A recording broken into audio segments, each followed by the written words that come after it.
ज़ीशान, अरे आयशा, मैंने देखा कि आप मुख्तलिफ मज़ाहिब के बारे में एक किताब पढ़ रहे हैं।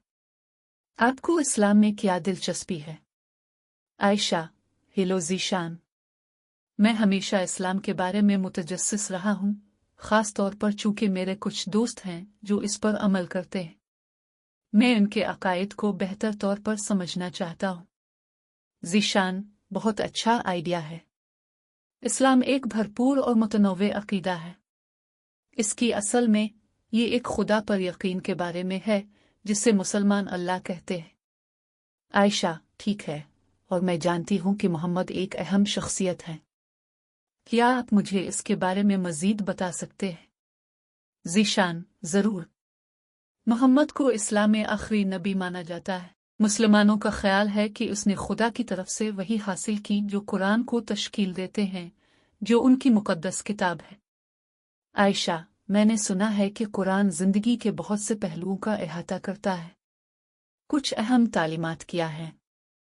ज़ीशान, ज़रूर।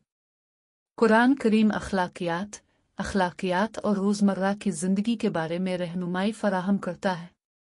ये हमदर्दी, इंसाफ और ज़रूरतमंदों की मदद पर भी जोर देता है। आयशा, ये वाकई मुतासिर कुन है। इस्लाम के 5 सतूनों के बारे में क्या ख्याल है? मैंने उनके बारे में सुना है लेकिन ज़्यादा नहीं जानता। ज़ीशान, 5 सतून बुनियादी इबादात और अमल हैं।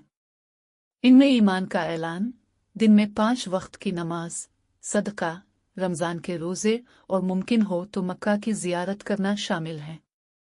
आयशा, रमज़ान में रोज़ा रखना मुश्किल लगता है। इसका मकसद क्या है? ज़ीशान, ये खुद नज़्म व ज़ब्त और कम खुशकिस्मत लोगों के लिए हमदर्दी के बारे में है। रोज़ा मुसलमानों के पास जो कुछ है इसकी कदर करने में मदद करता है और उन्हें शुक्रगुजार होने की तरगीब देता है। ये रूहानी अक्कासी और तरक्की का भी वक्त है।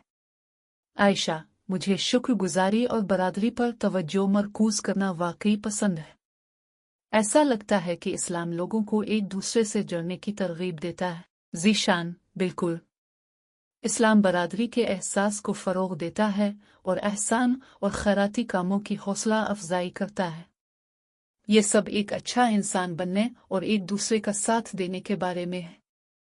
आयशा, ये सब समझाने का शुक्रिया ज़ीशान। इसे किसी ऐसे शख्स से सुनना मुफीद है जो इस पर अमल करता है। ज़ीशान, जब भी आयशा, मैं इश्तिराक करने के लिए खुश हूँ। अगर आपके मज़ीद सवालात हैं या मज़ीद जानना चाहते हैं तो मुझे बताएं।